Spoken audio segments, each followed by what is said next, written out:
What's up? Back with another top 10 like I said I would do this month. And this is something that I've been wanting to do for a while, and I've been having some fun with, because in this age of the internet, it is something that is kind of fun to read about, things to think about, and so I wanted to add my 2 cents to it and give my own opinion on them. So this is my top 10 fan theories. So for this list, this will not be one per franchise, but this will also not just be about movies. This will also be about other media. Anything in pop culture that has a fan theory that I really like, 10 of them are right here on this list. And so I'm going to talk, this is how I'm going to list it. It's going to be what number it's at. I'm going to say where it's from. I'm going to give a vague description of what the fan theory is. So if you don't want to hear about it and you want to just skip to the next one, you can do so, and I'll put the timestamp for each number in the description.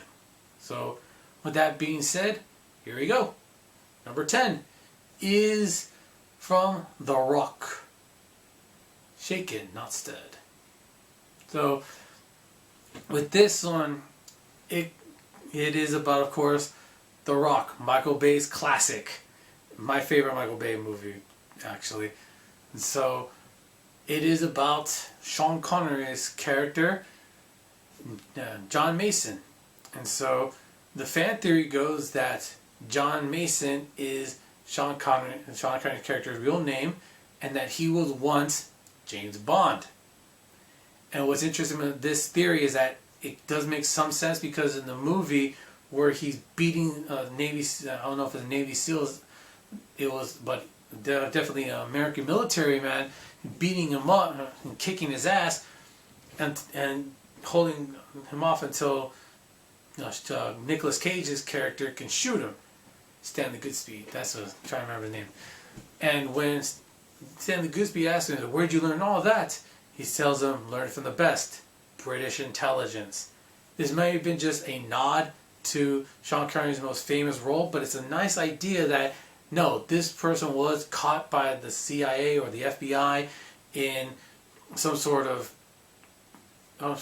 espionage that the British intelligence office and MI6 was trying to do against America, but then when he got caught, they disavowed him and they replaced him with a new 007, a new James Bond. Also going into the idea that James Bond is just a code name for the agent and not his actual name. But I never watched the James Bond movie, and I watched the 007 movie, so I don't know anything about that. But that idea is kind of interesting. If the idea that Sean Connery's character in this movie is actually James Bond. So if it is, I have kind of watched a James Bond movie. But yeah, Michael Bay did a good job with this movie. Number 9 is from The Lord of the Rings. Fly, you fools! What's the biggest problem with Lord of the Rings that everybody talks about? Why didn't they just take the eagles and drop the damn ring into the volcano using the eagles instead of walking for 3 freaking movies?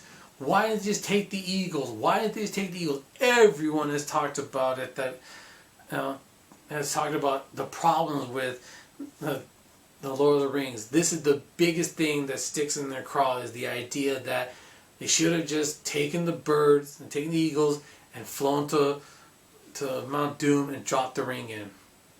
This fan theory suggests that they were supposed to take the eagles, and Gandalf's warning of "fly, you fools," it was kind of a hint of, take the eagles and fly to Mount Doom and throw the ring in. And the idea is that he is supposed to meet up with the eagles after they get to the other side of the mountain, but they couldn't get to the other side of the mountain with Gandalf because of what happened with the Balrog. Not to mention, he didn't want to tell anyone in case anyone got captured, or if anything goes wrong, somebody could find out, they maybe drill into their head like Saruman could do, basically like reach, with his magic. So that's why he didn't tell them about his plan. And so it's a good idea. I like it, and even though I'm not the biggest fan of the first movie, it's a good way to add a little intrigue. It's like, so, not to mention, if you go back and watch it, after Gandalf supposedly dies in that scene at the Balrog, what do they show? The eagles. So, maybe there's something to this. Who knows? Number 8. Sorry, again, the list over there. Sometimes I forget things. Number 8 is from Pulp Fiction. We happy? We happy. So this fan theory is about one specific thing that some people get annoyed with, and actually has 2 different fan theories. I like them both, so I'm going to tell them both right here. And that is, what is in that briefcase? What is in there?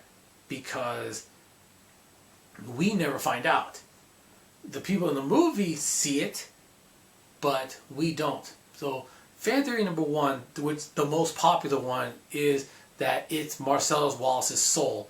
And in stories about people who make a deal with the devil, it said that the devil takes your soul by removing it from the back of your head. And Marcellus Wallace in the movie has a band-aid right where his soul would have been taken out. And so that's a good idea, that he sold his soul to the devil, and now his soul is being brought back to him in that briefcase. And it would also explain what happens to him later on in the movie, because that's basically Satan's revenge on his ass for either reneging on the deal or find a way to squirm out of it. So maybe it's true, and that's why what happens to him happens to him. I don't even want to say it in case you haven't watched the movie. And so the other idea, I read this once and I thought it was pretty good, is it's not his soul. It's to look into the future. Here's what I read about that. If you watch the scene where Vincent opens up the briefcase, he has a worried look on his face, as if he's watching himself getting killed. What happens later on in the movie? Bruce Willis's character shoots him with a shotgun and kills him. That's what he's seeing in the briefcase. Sorry. And so later on in the movie, when, I forget the guy's name, but Honey Bunny's boyfriend, Honey Bunny's husband, looks into the briefcase, he says, "It's beautiful." And so he's seeing him and Honey Bunny living together peacefully. And after they take that money that Vincent gives them, they're able to go off and do their own thing and be happy together. And so that's not to mention, Jules never looks inside the briefcase. So he never sees his future. So he's able to decide what he wants to do with his life after that whole experience with basically being saved from the bullets by divine intervention. By divine intervention. And so it's a good idea as far as I'm concerned. I like it. And so those are the 2 fan theories about that and what I think about it. Number 7 is from The Thing. Let's have a drink. Yeah, I need some water right now, but let's have a drink. This fan theory comes from the end of The Thing, where MacReady played so the two main characters, Kurt Russell, I don't know the 2 names, I think MacReady and Giles, that I just remember. So MacReady and Giles are sitting in the snow, waiting to basically die in the snow, not knowing who is the Thing and who isn't, when MacReady hands Giles a bottle of scotch.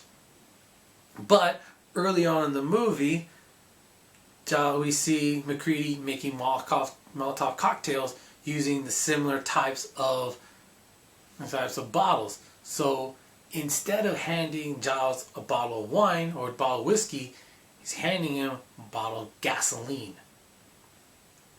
But since Giles doesn't repulse in disgust when he drinks the bottle, he's a thing. He's not human. Not to mention the music swells when he's drinking it, and early on in the movie, whenever the music swells, that's when the thing shows up. So MacReady now knows that Giles is the thing, but he's kind of powerless to stop him at this point. Yeah, what a downer ending that movie is, huh? But the less talked about that movie, the better. Number 6 is from Harry Potter. Extra, extra. Read all about it. So, this theory is not just in the Harry Potter world, but also in our world. This is an interesting theory now. I kind of like it. The theory goes that there is no J.K. Rowling. I know, it sounds crazy, right? J.K. Rowling's real name is Rita Skeeter. That's right. The reporter in the Harry Potter books.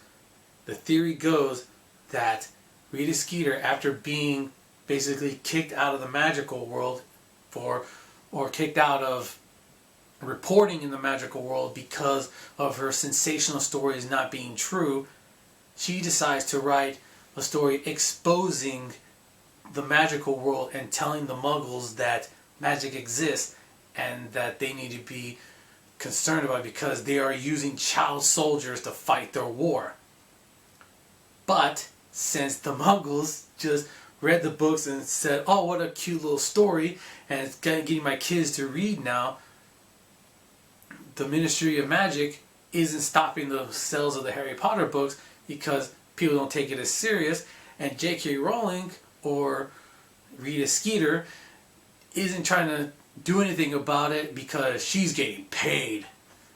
And so that's the idea that it's actually real is kind of fascinating, and why we're kind of in with the idea that we actually are in a world where magic exists and that kids really are waiting for their letter to Hogwarts, whatever the real world equivalent of Hogwarts would be from the fictional book of Harry Potter.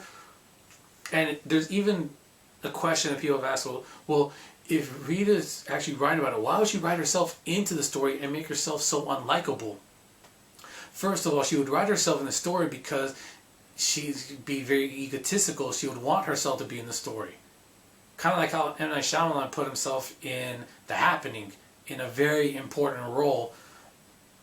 But the reason why she put herself in such an unlikable position is so that it's more realistic. So that if she were like really buddy-buddy or like really encouraging Harry, people would see that, do that crap and really hate that character for the wrong reasons. But if she's a reporter and an a-hole and kind of like doing it all for the money like she is in reality, it makes sense. And you're supposed to hate her, and you hate her for the right reasons. So, yeah, I kind of like the idea that it's real, and that Muggles are just unwillingly giving Rita Skeeter all the money that she wants with all the books and the movies and the merchandising. And she doesn't care about the actual truth getting out because, like I said, she's getting paid.